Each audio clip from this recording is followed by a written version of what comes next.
આવતીકાલે છે બોર્ડનું પહેલું પેપર અને 10મા વાળા ગુજરાતીનું પહેલું પેપર છે. એમાં છંદ 1 મિનિટમાં કઈ રીતે ઓળખવું એ જોઈ લો. તો અહીંયા એક પંક્તિ છે, રોમે રોમે વીર ભયની વેદનાથી વળે છે. સૌથી પહેલા તો આ પંક્તિ જુઓ કે નાની છે અને પૂર્ણ વિરામ છે.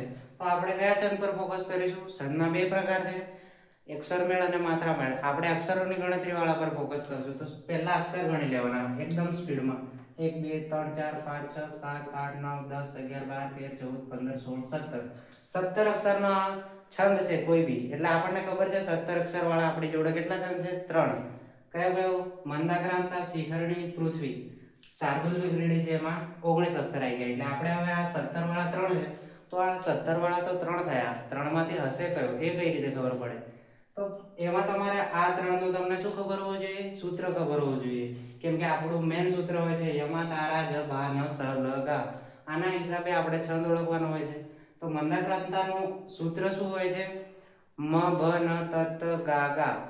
આ મ ભ ન ત ત ગા ગા જે છે, મ ભ ન ત ત ગા ગા, આ સૂત્રના હિસાબે તમારે અહીંયા 3 અક્ષર પહેલા પકડવાના.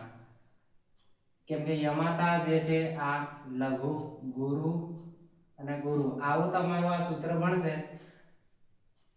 એવી રીતે તમારે અહીંયા મંદાક્રાંતા જે છે મ પરથી કયું આવશે આપણું? મા તારા. યમા તારામાં શું છે? મા તારા. એટલે કે મા તારા એટલે કે ગુરુ, ગુરુ અને ગુરુ. પહેલા 3 અક્ષર કેવા હોવા જોઈએ? મંદાક્રાંતામાં ગુરુ હોવા જોઈએ. જે કે અહીંયા તમે જુઓ છો તો કેવા દેખાય છે તમને?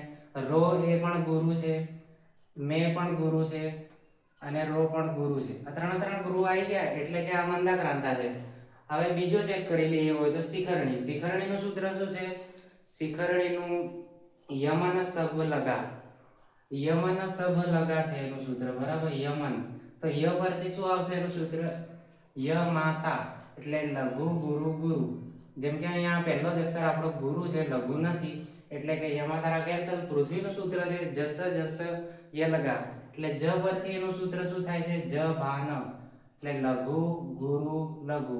તો એ પણ નથી બનતો. બને છે કયો આપણો? મંદાક્રાંતા. તો આવી જ રીતે તમારે પહેલા 3 અક્ષર પરથી જ એને ઓળખી લેવાનો કે છંદ કયો છે. પછી જો વધારે પંક્તિ વાળો હોય તો એની યતિને બધું ચેક કરવાનું.